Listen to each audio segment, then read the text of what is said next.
Tidak Allah turunkan Al-Quran ini kepada Nabi Muhammad supaya dia menjadi susah, melainkan sebagai peringatan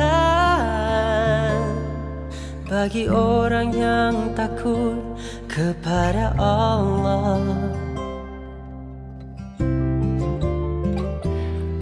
Satu penurunan dari Tuhan yang telah menciptakan bumi dan langit yang tinggi.